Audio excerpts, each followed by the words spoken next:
Ignition sequence start. 5, 4, 3, 2, 1. Liftoff. We have a liftoff.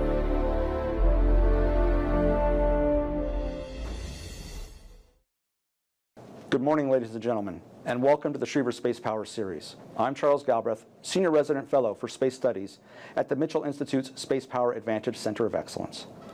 One of the strengths of America's military power is we never fight alone. Alliances add to our military effectiveness and strengthen global stability. For the past 75 years, the North Atlantic Treaty Organization has provided not only stability to the European region, but also global stability. But new challenges and new domains of operations means that NATO must continue to adapt and evolve. Ensuring effective use of the space domain and addressing traditional threats like Russia and emerging threats like China create opportunities and challenges. Here to speak with us about the evolving role of NATO and the importance of space to NATO is Major General Devin R. Pepper, Deputy Chief of Staff for Strategic Plans and Policy at Allied Command Transformation. General Pepper, congratulations on the new posting and the recent promotion. Thank you so much for joining us here today. Before we dive into questions, let me turn it over to you for any opening comments.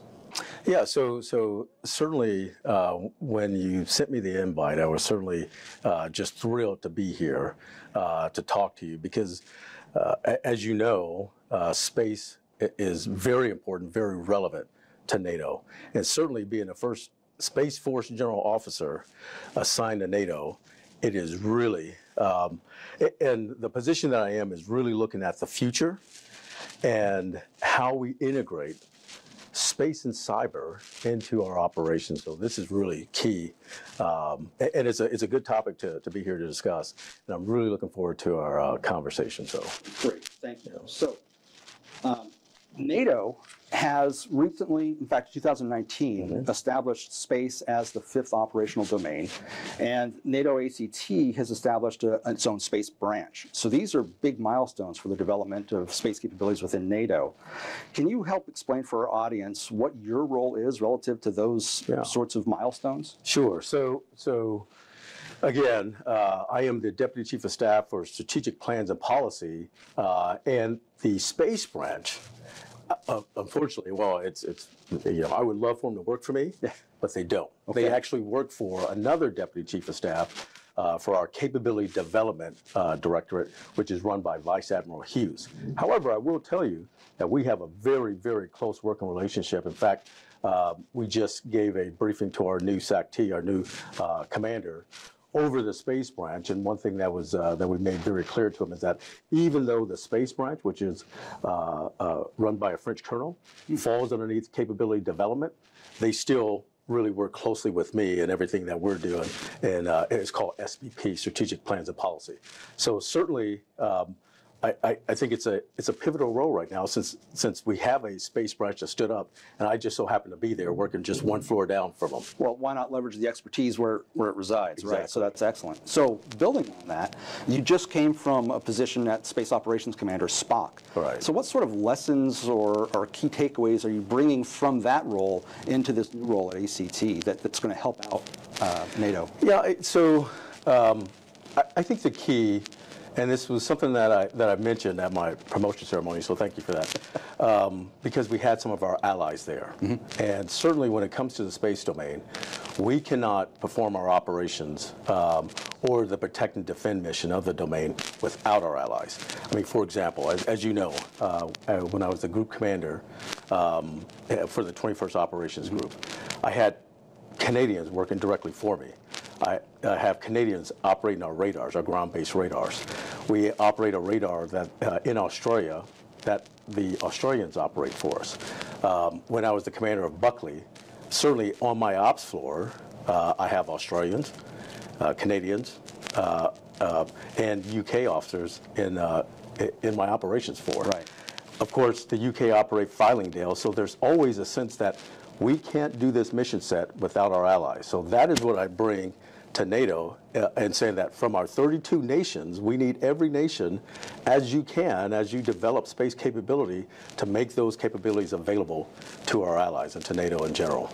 That's great, and just reassuring them of that fact from your previous position has got to carry some weight with it as well. Right. So, but NATO is a consensus-based organization, Yes. right? So everybody gets their say, with each member state having different approaches and maybe understanding things a little differently than the way we would in the U.S. or certainly within the Space Force.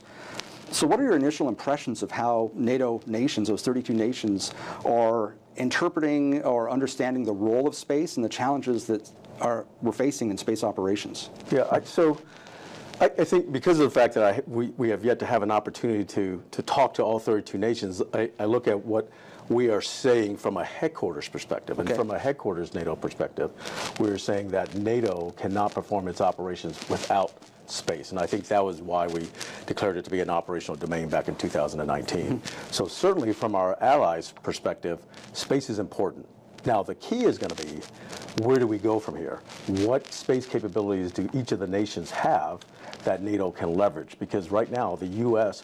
provides a lot of the space capability to NATO. Right. But there's other nations out there that have space capabilities that can contribute as well, in addition to commercial capabilities.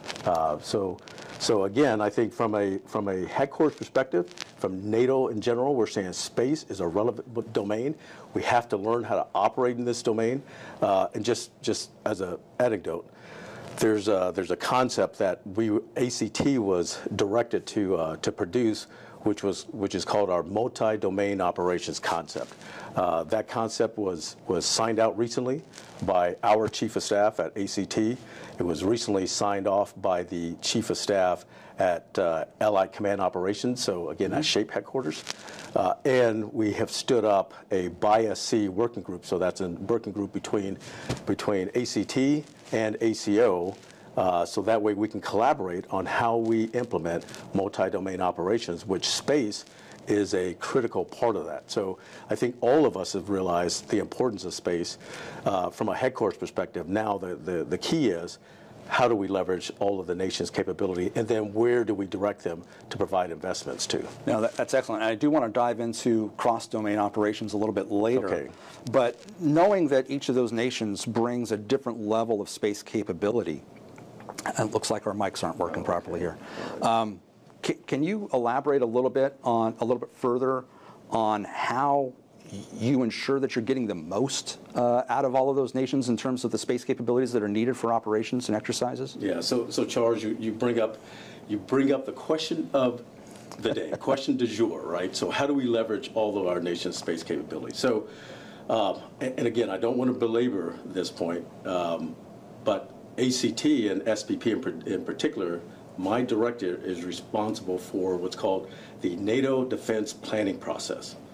That is and again, I'm just going to quickly talk about it because I don't want to bore you, but that is a 4-year process that we go through to look at what capability targets that we assign to the nation. So, in other words, if whatever capability a nation has, such as carriers or fighters or medical groups, battalions, those are what we assign to a nation to say these are the things that are required in order to prosecute the deterrence and defense plan from ACO and from SACIR.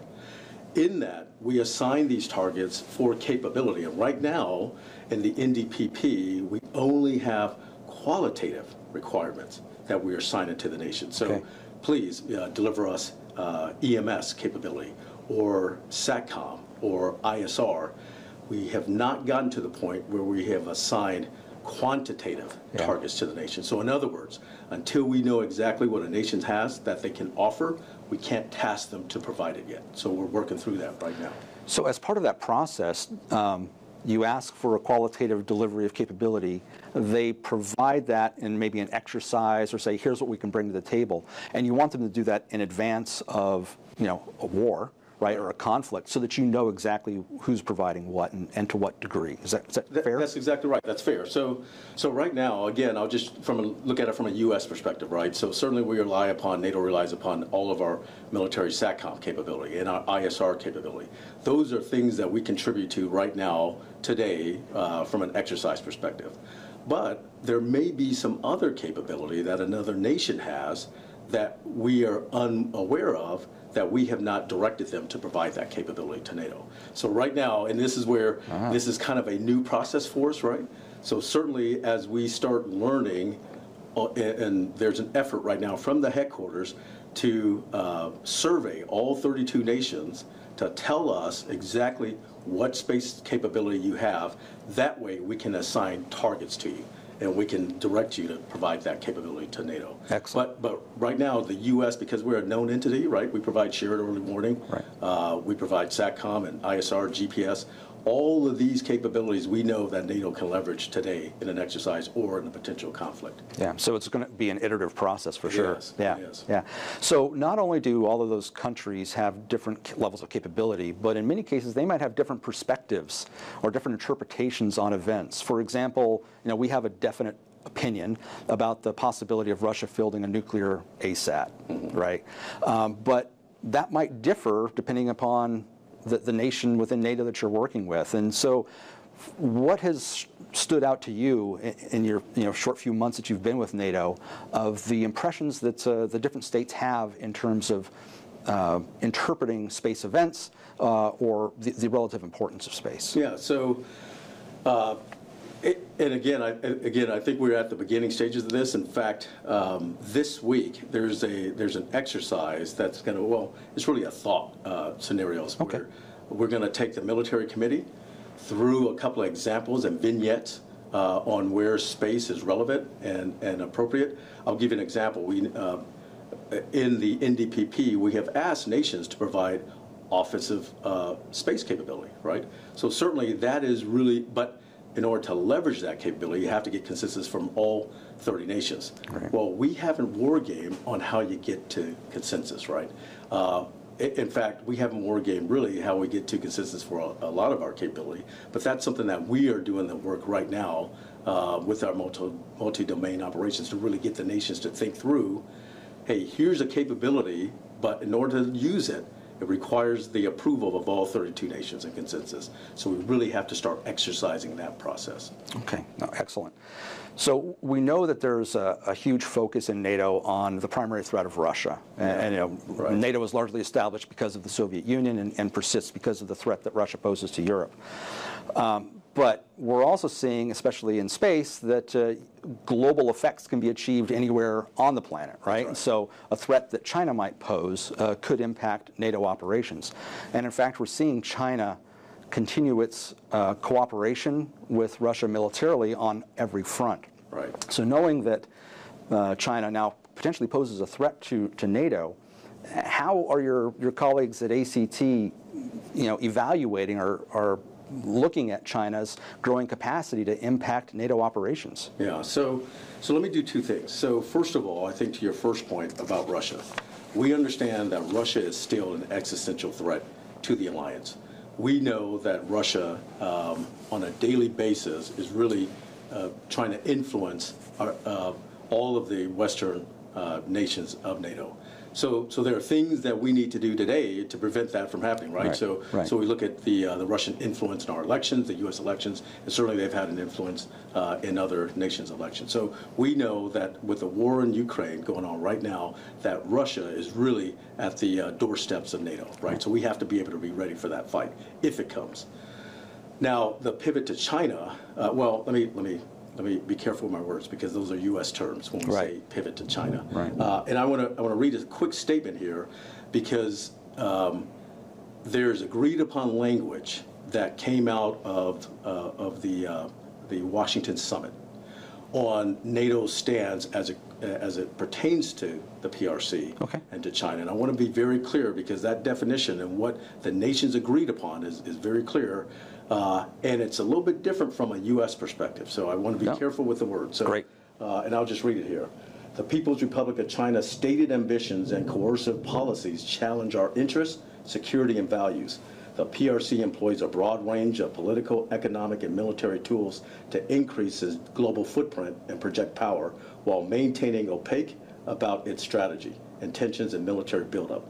The PRC's malicious hybrid and cyber operations and its confrontational rhetoric and disinformation target allies and harm alliance security. So there's more to that, but I'll leave it there. Yeah. So again, NATO is viewing China now from its ability to influence NATO. And here's one thing that I think is really is a different way of viewing warfare in NATO than as opposed to, let's say, the U.S. Again, we like to think of lines on a map, right? Right. PACOM, EUCOM, et cetera. But in NATO, we think of a Eurasian conflict, right? So we don't think of it in terms of line on a map. Something that a war with Russia could potentially spill over into China and vice versa. Right. So we have to think about the global fight. And certainly space being global, we have to make considerations for that.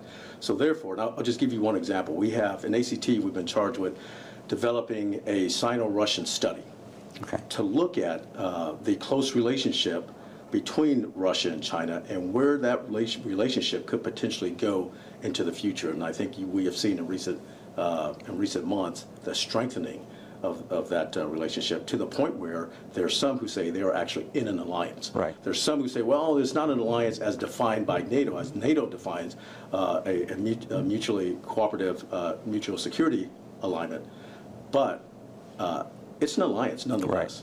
Right. They are providing support to each other. So, and we see that relationship growing. So what are the implications to NATO? Certainly we're looking at that, and we'll have a report released sometime next year. So with that, we have to be mindful of where China fits in and some of our interests. So for example, just this past week, the defense ministers from Australia, New Zealand, Japan, South Korea were all invited to participate in the defense ministers meeting that took place last year. This is the first of its kind, first time that we've asked our Pacific partners to join in this defense ministerial meeting. Wow, that's a huge step. Right, and it just shows you where the alliance is starting to think about as far as making sure that we can preserve freedom of action, freedom of maneuver in the Pacific region, because NATO has interest there as well. So, and we have to be able to mitigate against any of the potential threats from the PRC. Well, that's a great rundown. Thank you for that. Very enlightening. So, PRC represents a huge threat to space capabilities, and as we talked about, those could influence NATO interests. And of course, Russia has capability to impact space assets as well. So how does the alliance work to ensure that you're increasing the resilience or the protection of those vital space capabilities that we've talked about? Yeah, so again, thank you for that question, because again, I think that is very relevant, and that's kind of some of the discussions that we've been having in NATO. So for example, there is what's called a NATO Space Task Force. Right. So this task force, which is chaired by Angus Lapsley, who's one of the Assistant Secretary of Defense for Policy, chairing this meeting brings everyone together in NATO to really cover all the different aspects and elements of what we're doing in space. One of those things that we're doing underneath the ISDI folks is developing a commercial space strategy. So this commercial space strategy is looking to leverage commercial capability to provide us some resilience in case our military capability comes under attack or becomes disabled. Right. So leveraging commercial, and there's a lot of commercial out there, as we see from Maxar supporting the Ukraine or Starlink. Right. There's a lot of commercial capability out there that we can leverage to increase our own resiliency at NATO. So we want to be able to capture that, and because right now we have contracts with several commercial companies today. We want to be able to expand that and make sure that we can rely upon that in a conflict if we need it. So we're developing a strategy similar to what the U.S. put together. We're leveraging that. Yeah, I was going to ask you about that, because both the Department of Defense and U.S. Space Force both put out strategies this year about how to leverage commercial more completely. And so I'm glad to hear that NATO is going to use that as a guidepost anyway. Exactly. That's right. Very good, very good. So you alluded to it earlier, cross-domain operations, and recently I spoke on a Mitchell podcast about the importance of air and space integration, but it's not just air and space integration, it's space and all domain integration. Absolutely. And the effects that we need to be able to achieve in all domains that support one another, so cross-domain effects. Can you elaborate a little bit more on how NATO views cross-domain effects and what it's doing to try to achieve those? Yeah, so again, we call it multi-domain operations. Multi-domain operations. You can call it anything. I mean, we call it joint war fighting, capstone. from a joint perspective. But whatever term you call it, it's really looking at how do we leverage all of those critical capabilities to ensure that we can prosecute a fight and win that fight. And when it comes to space capabilities, we know that our joint force, their force designs were based upon the fact that space would be available, right? Right. I mean, certainly the number of carriers, and the example I say to lay people is, we don't have, a B-52 doesn't have to drop 100 bombs on a target now to destroy that target. They can drop one GBU, GPS-aided munition now to strike that target. So our force has been sourced and resourced to ensure, because of the fact that there's an assumption that space will be available. So we have to make sure that space is available. It's our duty from a U.S. perspective and all the nations' perspective to make sure that space capabilities is there to enable the fight. So that's what we're charged with doing right now, is integrating space into all elements of General Cavoli's DDA plans, family of plans. So to make sure that from a land perspective or an air perspective, that space is available to enable those operations, those fights. In addition to, and I know we're not here to talk about cyber, but cyber as well, right? We have to be able to make sure that we can leverage all of the nation's potential cyber capability. And as you know, you have to leverage space and cyber early on into a fight to be effective. Same way with special operations, right? You have to be able to integrate special operations early into a fight to be effective. And so that's what we're trying to do right now, trying to really figure out how do we integrate these elements into the DDA family of plans to be effective. Yeah. So we talked about integration. We've talked about the number of nations contributing capabilities to NATO. That's got to make interoperability one of the most critical factors of any NATO operation. So from what you've seen so far, how is NATO approaching interoperability when different nations are providing different sets of capabilities and they've got to all work together? Yeah, Charles. So again, you're speaking my language. I mean, really, this is something that we're dealing with today. In fact, there's something that we call an ACT that we're responsible for, in particular my directorate, which is called the Chief of Defense Conversations. So when all the Chief of Defenses get together twice a year, what do they talk about?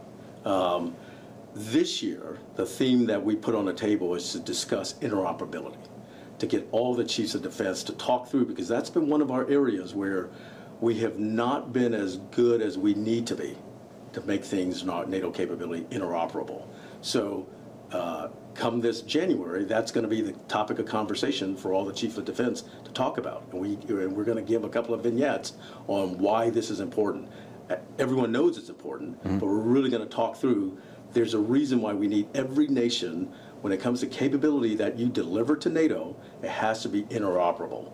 And because we can't fight if we can't talk to each other. We can't fight if we can't share data with each other. We can't fight if we can't leverage the capability that is assigned to us. Or else we get 32 armies, 32 navies, 32 air forces all trying to prosecute a fight, and that is combat ineffective. Yeah, that sounds almost like a little kid's soccer where everybody swarms around the ball trying to do what they think is best. That's exactly rather than relying on each other to provide a specific set of capabilities. That's right. So interoperability is again, one of those key elements and key areas that we have to be able to do better at with NATO. Yeah, so we've talked about the different capabilities and interoperability, of course, and it's important to remember that NATO doesn't have its own organic space capabilities. They are all what is provided by each of the member nations. Right. So, and you've talked about the qualitative requests and trying to get that early into the operations, but how does NATO actually make sure that it has access to those space capabilities when it comes time for integration into operations or those exercises? Is there another mechanism or...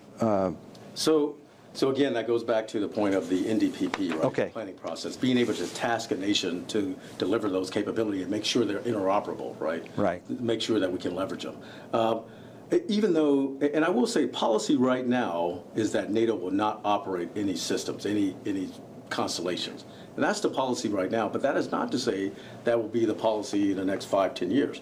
I mean, there could be an opportunity down the road where NATO would say, hey, we do need some organic space capability. So again, that's the policy today, and I understand it, but that is not to mean that policy can't change. But I will tell you, though, that there are efforts underway where nations, a subset of NATO nations, are coming together to produce capability to provide, for example, there's a project called APSS, which is an amalgamation of about 11 different nations that are joining together, U.S. being one of them, to provide ISR data as space domain awareness data out to all the nations. So even though NATO as a whole does not operate in constellations, there are some segments that are nations that are coming together to create programs that can provide space capabilities to the alliance. So basically, while we talk about the 32 nations, it's not just each one of those. Sometimes they get together and say, this block of 5 or 7 or 11 That's exactly right. is going to deliver a And there's a capability. couple of programs where nations are doing that, where they're coming together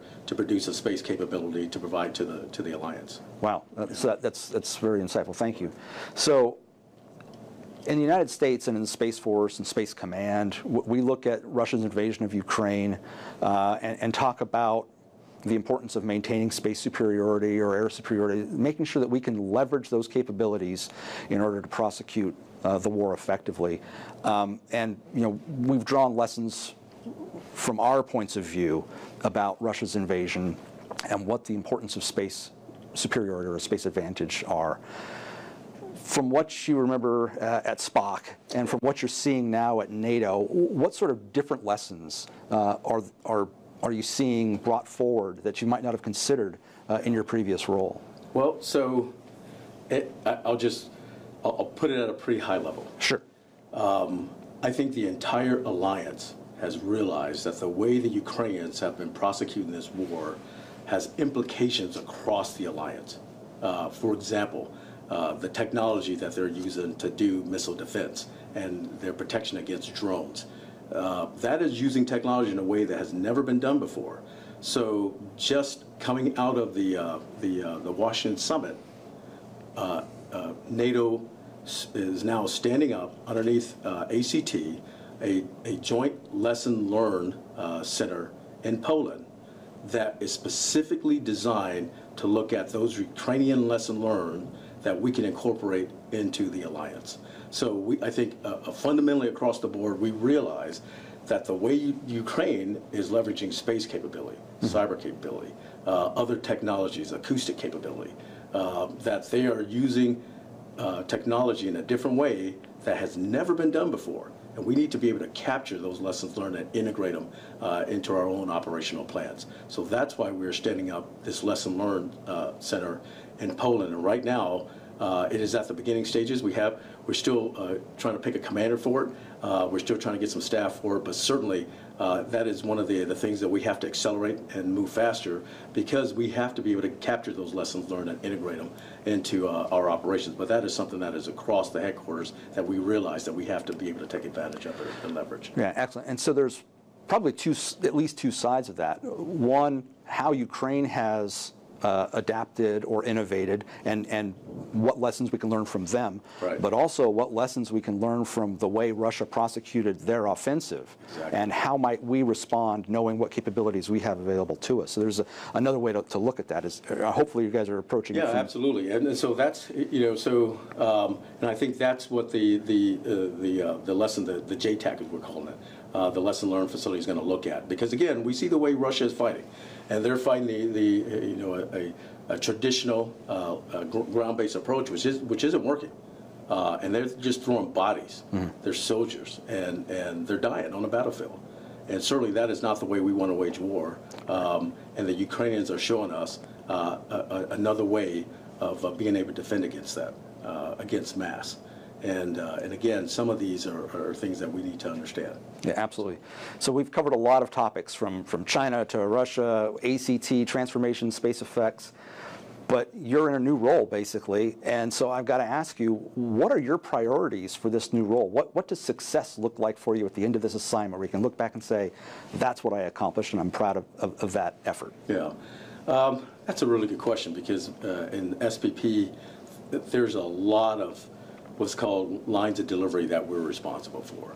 I think my main priority is really fully integrating multi-domain operations into the DDA family plans and into our defense planning process. For me, that's the way we need to fight in the future from a multi-domain perspective, And for me, that's what our #1 priority should be. And how do we integrate space and cyber and soft capabilities and other capabilities into a fight? So that's the priority for me. Then I think as I talk through again that NATO defense planning process, that's defense planning that is different from operational planning that ACO is responsible for. But we have been on a journey to align the two, to better align the two, in which General Cavoli has really been pushing the nations to assign targets that the nations can meet to meet his objectives and his operational plan. So there's greater alignment between the ops plan, the DDA family of plans that he's responsible for, and then the NATO defense planning process, which is defense planning, that looks out from 1 year out to 19 years. So again, better alignment between those two plans, and I think we're seeing that today. Well, you're not aiming for small targets, are you? You're shooting for the stars. That's great. Thank you very much. Well, it's about that time when we can open up to audience Q&A. So thanks for that initial discussion. Hopefully you know the drill by now. Aiden will call on you. Please unmute your microphone, state your name and affiliation before you ask your questions. You can also ask the questions via the chat function. So with that, Aiden, who's up first? First, we have Shelley Mesh from Inside Defense. Good morning. Thank you for taking questions. I wanted to ask more about the commercial space strategy being developed for NATO. What are some of the differences in the commercial space needs for NATO that would drive differences in the strategy from what DoD and Space Force have created? Well, so Shelley, that's a really good question. I wish I had a better answer for you, but I have yet to see the coordination on the document itself. I know the framework. There was just a recent meeting a couple of weeks ago to talk about the development of the commercial strategy and some of the themes on which we're trying to achieve by leveraging commercial capability, in particular resilience, right? Mm-hmm. But as far as the details, that we have yet to produce a draft document that I have actually seen. And again, I was not part of that initial meeting a couple of weeks ago, but I have seen an outbrief from that meeting, which had some of the overall themes of what we're trying to achieve. So I think from a couple different perspectives, right?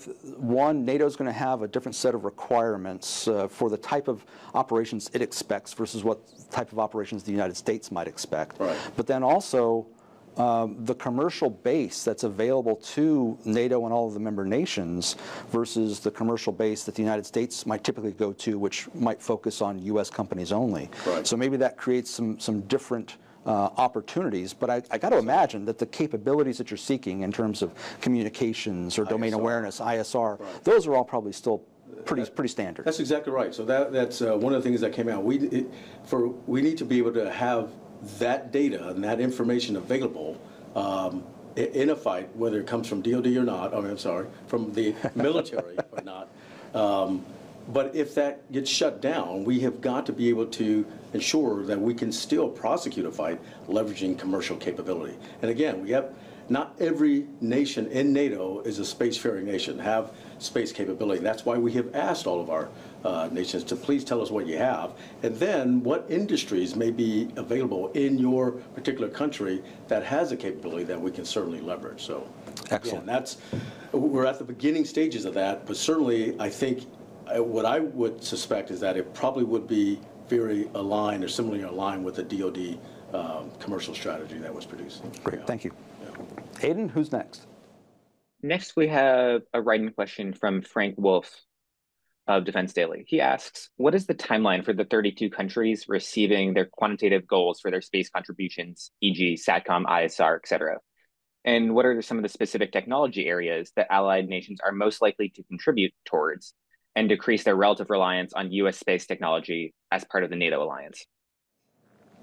Okay, so again, I don't want to bore anyone in talking about the NDPP cycle, but it's a 5-step process, which we are in the middle of step 3, which is assigning capability targets to all the nations, and then the nations approving what we have delivered to them, saying this is what your contribution is.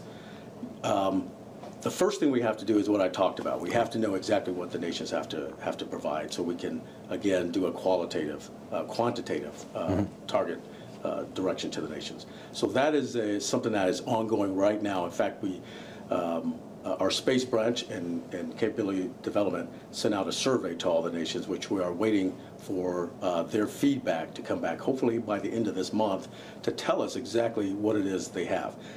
We may have to send it out again, because I heard some feedback that not every nation, received it. So we're going to send it out again to make sure that every nation has received it and provides that feedback to us. If it's NA, we don't have any capability, then that's fine.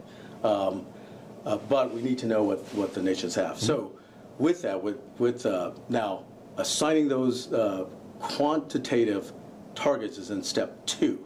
So step 2 is going to happen in the next NDPP cycle. However, if we do get that back, we can do what's called some people think that the NDPP process is pretty stoic and pretty, bureaucratic. It's not just the United States. Right, exactly. We can actually go in and actually change and actually do a step 2 ad hoc, right? So if we do get that feedback from the nations, then we can do an out-of-cycle step 2 to assign capabilities to the nations, and then do a step 3. So we can do that in real time. We just have got to be able to have the ability to know exactly what to task the nations for. So if that happens next year, step 3 concludes in October of 25 with approval from the international staff. Once, let's say if that happens, and that's all the capability targets for the nations being approved at the headquarters level, if we get feedback and we know exactly what we can task, then certainly we can do an out-of-cycle step 2 and then an abbreviated step 3 to assign targets to the nations. Great, but it sounds like within the next 12 months. We hope. We hope, right? Yeah, okay. Yeah, if we get that data, then we can certainly do an out-of-cycle step 3, step 2 and 3. No, excellent, thank you. Yeah. All right, Aiden, who's up next? We have a write-in question from Jeff Braxton working at Stratcom. He asks, based upon your experience across the international security and defense landscape, do you see a need for NATO policy and operations to possibly grow beyond the EUCOM AOR? If so, what are the top 1 or 2 imperatives that need to happen over the next 1,000 days or so? Well, that's a lot. It is. Jeff always asks these really tough. Thank you, Jeff. 50-pound cranium questions. So Jeff, to answer your question, after 2019, when we stood up the 3 different things we stood up to get after space. We stood up a space policy branch, or a space branch within ACT. Again, that falls under the CapDev, and we stood up the Space Operations Center over in Ramstein, which is still in the process of growing, and hopefully they're going to get to IOC sometime soon, the next year. And then we stood up a Center of Excellence in Toulouse, France, which is really looking at developing our doctrine, our training, et cetera, things of that nature. What we also did was actually put some folks in the SHAPE headquarters to really get after those policy objectives in addition to us. But that is where we just have to grow. They only gave us about 98 billets to do this across all of NATO. That's not a lot. And right now we're only manned at about 25% of that. But certainly, so there's some growth that we have to make in the space capability itself as far as the number of people we have doing this. So from a policy perspective, that's something that I do, and that's my job, is to develop space policy, and that's critical to us as far as how we develop this policy to go over to get after our international affairs, right? And certainly, I think some of the foundation that started was from the first NATO Space Symposium that we held in Toulouse, France last year. I think, or was it earlier this year? It was last year, earlier this year. So that was the first NATO Space Summit, and that was well attended by all of the alliance to really look at what are those things that are important to NATO that we need to get after. So I think from a policy perspective, those are the elements that I am concerned about, and we just have got to start looking at what it is NATO needs. And I think that's where Angus Lapsley, who's the head of the policy of NATO, is really looking, and that's why he created the task force, to look at all of those elements that we need to integrate space into NATO. Yeah, so that last question referred to the NATO AOR. Now, we talked about the lines on the map and try to keep, and there's a traditional geographic perspective of what the NATO area of operations is. But recognizing that space is an operational domain and, it's all around, 360 degrees every direction, does NATO recognize that they have responsibilities or authorities around the globe when it comes to space operations, Yeah. I hope they're not looking at a vertical, extension up to infinity. No, not at all. In fact, some of the documents that have already been produced, some of our policy documents, we had a policy document that was produced right after that stood up this initiative that really talked about the global nature of space, right? And Right. certainly space is not just in our geographic AOR. It's really spans the globe. So really, how do we leverage that capability that really could be could span in other AORs, right? So it's not just our AOR, but it's other AORs as well. Yeah. And again, I think that's really comes down to that Eurasian-centric mindset that we have in NATO. And it's not just, focused on a fight with Russia, but it's focused on a fight that could go global. Right. Right. So- Well, and as you talked about earlier, with South Korea and Japan and other Pacific nations, you're beginning that cooperation as well. Exactly. So very That's good. right. Thank you. Aidan, what's up next? Next, we have a question from Sean Brown. He asks, GPS jamming and spoofing has become increasingly common in Europe. Is NATO exploring ways to overcome or mitigate the impact of this activity, both to warfighters and civilian GPS users during peacetime? Yeah, again, I think that's just so critical, right? I think one of the things that we have put into the NDPP is to be able to leverage the GPS augmentation that the U.S. is developing. Because certainly we need to be able to leverage that in case that constellation, once it goes up, in case our normal GPS signal goes down. So that is one U.S. capability, but certainly there will be a demand signal to the nations that we have got to be able to ensure that we have access to that GPS signal. So that's where other nations can help NATO by giving us capability that can be used in NATO for position navigation and timing. Yeah. So again, we're leveraging right now the GPS constellation. We know it's being jammed. It's being jammed today. That's why we have the augmentation constellation that's going to be developed and fielded. We need to be. We have put targets in to access that, make sure that is interoperable and available to NATO. But certainly other nations can help us out when it comes to PNT. Yeah, and that's an excellent reminder for all of us that GPS and the PNT signal that it provides isn't just part of our nation's critical infrastructure. Right. It's really part of the global infrastructure and key to critical alliances like NATO. That's right. That's exactly right. So again, I mean, Galileo is a constellation that France has. We have to make sure that's interoperable and available to NATO. But there could be other nations providing a PNT solution that needs to be available to NATO as well. Very good. Thank you. All right, Aidan, ready for the next one. Ted Peters asks, Russia's invasion of Ukraine began with a cyber attack against Viasat modems to try to attack Ukraine's space capabilities. Frequently, when it comes to cyber, you're only really as strong as your weakest link. Is NATO looking at ways to put forward cyber resilience standards for both government and commercial space systems? Yeah, so that's a very good question. Again, I'm just going to give it in terms of what we call a digital transformation. We have several efforts right now that are ongoing to shore up our networks. For example, the network that we use in ACT, we are going through a migration right now to a cloud-based solution to harden our unclassified network. We are probably about 50% of the way complete with the migration. I just migrated to this new network about 2 weeks ago. Certainly it's a faster network, it's a more secure network, but there's a plan to move all of ACT and ACO and the headquarters onto this new cloud-based platform. That's the first step. Then the next step we'll do is our secret platform, our secret communication, and then we'll go out from there. So certainly we have recognized that that in order to operate, we have to have secure networks. So as a person from my past, where I was responsible for all the networks and anything that goes on a network from a space perspective. This is key to me. And this is something I am very, very keen and aware of, and something that we have to do in NATO, and that we have projects on the books right now to do that, to make us more secure and hardened against any cyber intrusion.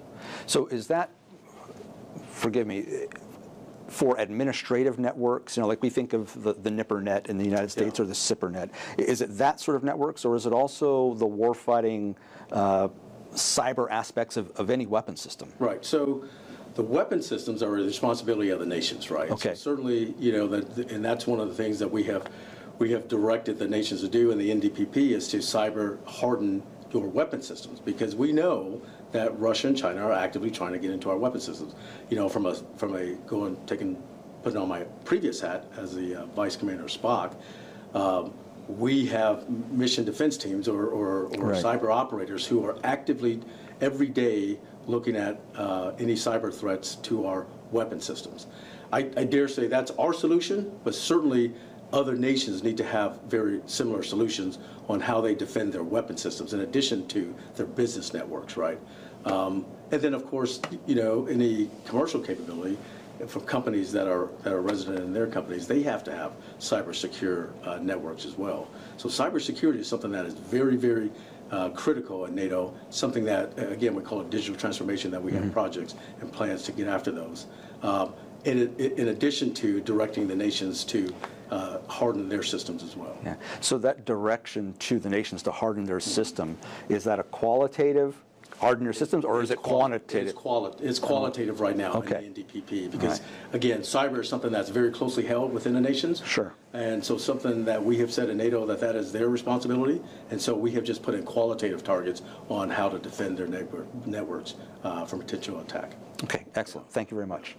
Okay, Aiden, what's up next? Abigail Fields asks, a lot of smaller NATO nations simply don't have the budget to field large constellations of satellites. What are some ways that NATO and NATO nations are looking at exploring either payload rideshare or small sats as potential gap fillers in place of larger constellations? I'll just go back to the APSS effort. That was where two handfuls of countries come together to deliver a space capability. So even though a nation may be small, like Montenegro, so certainly there are smaller countries out there that can't develop their own indigenous space capability. They can certainly add to or join with another nation to develop a space capability. So they don't have to do it all by themselves if they don't have the budget for it. There's things that, like Luxembourg. Luxembourg has really kind of been a leader when it comes to providing space capability and joining with other nations to produce space capability. They're a small nation, but certainly they have the ability to join with other nations to deliver space capability. So I encourage the nations to do joint activities such as that, in which, hey, I may not be able to produce a constellation, but I can join and partner with another nation in order to get after some of these gaps. Yeah, and from one perspective, you may not want each of your 32 countries all developing their own large constellation. Exactly. You're going to get in each other's ways and probably waste effort. That's exactly right. So that's another thing that we talk about as well. And I think General Saltzman is scheduled to go over to talk to the military committee at the end of this month.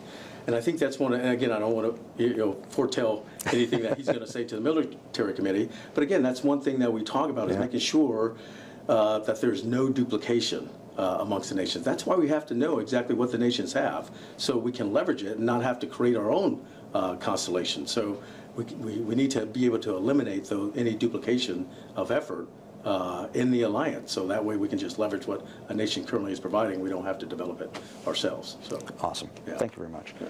Okay, Aiden, I think we have time for one or two more. Great. Jesse Parsons asks, Space Force is now about to be 5 years old. What are some lessons do you think that NATO writ large and NATO nations individually are taking from the stand-up of Space Force? Are they looking to emulate, you think, or charting a different path? So, again, I don't want to say the U.S. has all the solutions, right? But certainly, here's how I'll answer that question.